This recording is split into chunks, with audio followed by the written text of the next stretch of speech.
ఓం నమః శివాయ. ఓం నమో నారాయణాయ. నరదృష్టి నివారణ కాళభైరవాయ నమో నమః. అతిక్రూర మహాకాయ కల్పాంతర దహనోపమ శ్రీ అష్టకాల భైరవ దేవతాభ్యో నమో నమః. హరి ఓం. మా ఛానల్కి స్వాగతం. అందరిపైనను ఆషాఢ మాసంలో ఉండబడినటువంటి అమ్మవారి యొక్క కృప కటాక్ష వీక్షణలు ఉండాలని కోరుకుంటూ అందరికీ ఆషాఢ మాస శుక్లపక్ష అష్టమి, శుక్లపక్ష పూర్ణిమ, బహుళపక్ష అష్టమి, బహుళపక్ష అమావాస్య తిథి అందున అద్భుతమైన యోగం ఉంది. గురువారం పుష్యమీ నక్షత్రం, అలాగనే పునర్వసు నక్షత్రంతో కూడుకున్నటువంటి గురుపుషార్క యోగ అమావాస్య సందర్భంగా ఎలాంటి విధి విధానం పాటించడం వలన అద్భుత యోగం కలుగుతుందో తెలుసుకుందాం. 1/7/2025 నుండి 31/7/2025 వరకు పుట్టినటువంటి వారందరికీ కూడా ముందస్తుగా జన్మదిన శుభాకాంక్షలు. గతంలో వివాహం చేసుకున్న వారికి వివాహ వార్షికోత్సవ శుభాకాంక్షలు. ద్వాదశ రాశుల్లో గ్రహ గమనాల్ని ఒకసారి వీక్షింపచేద్దాం. వృషభ రాశిలో శుక్రుడు నక్షత్రకారకుడు, మిథున రాశిలో రవి గురు సంచార స్థితి, కర్కాటక రాశిలో బుధ సంచార స్థితి, సింహరాశిలో కుజుడు మరియు కేతు సంచార స్థితి, కుంభరాశిలో రాహు సంచార స్థితి, మీనరాశిలో శని భగవానుడి సంచార స్థితితో ద్వాదశ రాశుల్లో గ్రహ గమనాలు ఈ విధంగా ఉన్నాయి. సింహరాశి వారు గ్రామ దేవతల యొక్క ఆశీస్సులు, కులదేవతల యొక్క ఆశీస్సులు, ఆషాఢ మాసంలో అమ్మవారి యొక్క ఆశీస్సులు ఎలా పొందాలో ఈ వీడియోలో సవివరంగా సంపూర్ణంగా తెలుసుకుందాం. సింహరాశిలో ఏ నక్షత్రాలు వస్తానగా మఖా నక్షత్రంలోని 4 పాదాలు, పుబ్బా నక్షత్రంలో 4 పాదాలు, ఉత్తరా నక్షత్రంలో 1 పాదం కలిపితే సింహరాశి. రాశాధిపతి రవి భగవానుడు. వీరికి రాశిలోనే కుజ భగవానుడు మరియు కేతు సంచార స్థితి ఉండడం వలన, కుజదోష ప్రభావం కరడం వలన వీలైనంత వరకు మౌనం, ధ్యానం, ఏకాగ్రత, సత్ప్రవర్తన, ఆవేశానికి దూరంగా ఉండగలగాలి, ఆలోచనకు చాలా దగ్గరగా ఉండగలగాలి. సకాలంలో తిండి, సకాలంలో నిద్ర, తగు వ్యాయామం, వాతావరణానికి అనుకూలంగా ఆహార పదార్థాలను స్వీకరించగలిగినట్లయితే అనారోగ్యాల బారిన పడకుండా ఉండే అవకాశాలు చాలా అధికంగా ఉంటాయి. అదే కాకుండా సప్తమంలో రాహు ఉండడం వల్ల వృత్తులలో, ఉద్యోగాల్లో, వ్యాపారాల్లో అనేక మంది శత్రువులు ఉన్నారు. ప్రధానంగా ప్రేమికులు చాలా జాగ్రత్తగా ఉండాలి. భార్యాభర్తలు మధ్య అనేక మంది మీకు చిచ్చు పెట్టే పరిస్థితి అధికంగా ఉంటుంది. అష్టమంలో శని భగవానుడు సంచారం చేయడం వలన మీ జన్మ నక్షత్రం రోజున అష్టమి పూర్ణిమ తిథి యందున దూరవాయు జల ప్రయాణాలు పెట్టుకోకపోవడం, వీలైనంత వరకు మౌనంగా ఉండడం, ఆధ్యాత్మిక చింతనగా కలిగి ఉండడం అవసరం.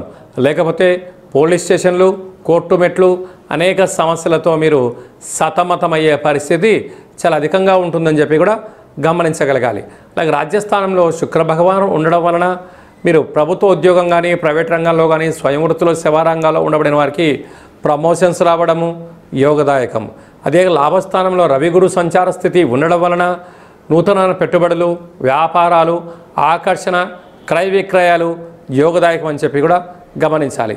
అలాగే వ్యయంలో బుధ భగవానుడు ఉండడం వలన ఏదైనా ఒక పని చేసేటప్పుడు ఆలోచన చాలా అవసరం. అజ్ఞానానికి దూరంగా ఉండండి, బుద్ధిగా ఉండండి, సత్ప్రవర్తన చాలా అవసరం. చిన్నవారైనా పెద్దవారైనా వారికి గౌరవ మర్యాదలు ఇచ్చి పుచ్చుకోగలగాలి అని చెప్పి కూడా మీరు గమనించగలగాలి.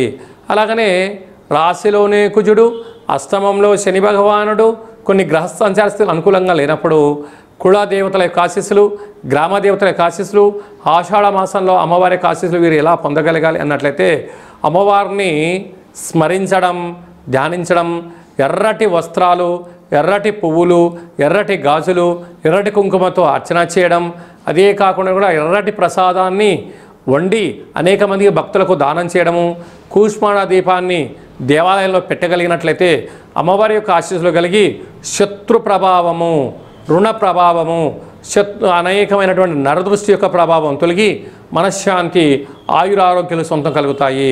అలాగనే వ్యవసాయ సోదరి మణులకు, గృహ భవన నిర్మాణ కార్యక్రమం చేసేవారికి, అలాగా మార్కెటింగ్ రంగంలో ఉండబడే వారికి, స్వయం వృత్తులు, సేవా రంగాల వారందరికీ కూడా తొందరపాటు నిర్ణయానికి ఇది సరైన సమయం కాదు అని చెప్పి కూడా మీరు గమనించాలి.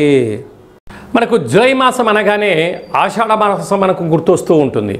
ఆషాఢ మాసం అనగానే తెలంగాణ ప్రాంతాలలో అనేక ప్రాంతాలలో గ్రామ దేవతలకు, పొలిమేర దేవతలకు, కుల దేవతలకు, ఇష్టమైన దేవతలకు మనము పూజ చేసి అమ్మవారి యొక్క ఆశీస్సుల కోసం ప్రయత్నం చేస్తూ ఉంటాం.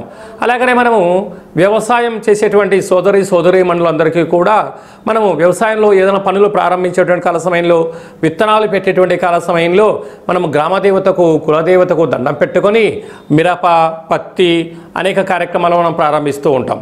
కనుక ఆషాఢ మాసంలో 3వ తారీఖున శుక్లపక్ష అష్టమి, 10వ తారీఖున ఆషాఢమాస పూర్ణిమ, 18వ తారీఖున బహుళపక్ష అష్టమి, 24వ తారీఖున పుష్యమీ నక్షత్రంతో కూడుకున్నట్టు గురువారము, గురు పుష్యార్క యోగ సందర్భంగా మనమందరము కూడా జగన్మాత అయినటువంటి ఆ గ్రామ దేవతల యొక్క కృప కటాక్ష వీక్షణలు పొందే మానవ ప్రయత్నం చేయాలి.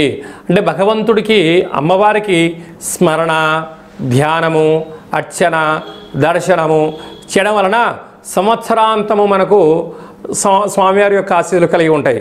అలాగనే పూరిలో అంటే ఒరిస్సా రాష్ట్రంలో జగన్నాథుడి రథయాత్ర కూడా ఉంటుంది. అలాంటి స్వామివారి యొక్క కృప కటాక్ష వీక్షణ మనందరిపైన ఉండాలని కూడా కోరుకుందాం.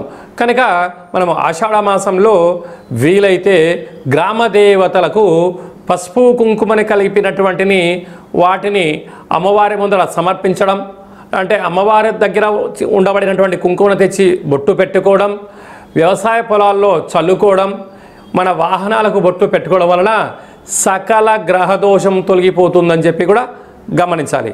కనుక మనము 24వ తారీఖున పుష్యమీ నక్షత్రంతో కూడుకున్నటువంటి అమావాస్య అవ్వడం వల్ల తెల్ల జిల్లెడి వృక్షం దగ్గర ప్రదక్షిణ చేయడం, దీపాన్ని పెట్టడం, అలాగ వేరు తీసుకొచ్చి ఇంట్లో పెట్టుకోవడం వలన గురు పుష్యార్క యోగము రోజున శ్రీ శ్వేతార్క గణపతి స్వామి యొక్క ఆశీస్సులు కలిగి సకల శుభం ఐశ్వర్యం కలిగి మనతో పాటు రాబోయే 7 తరాల వారికి అద్భుతమైన ఐశ్వర్య యోగం కలుగుతుందని చెప్పి గమనించాలి.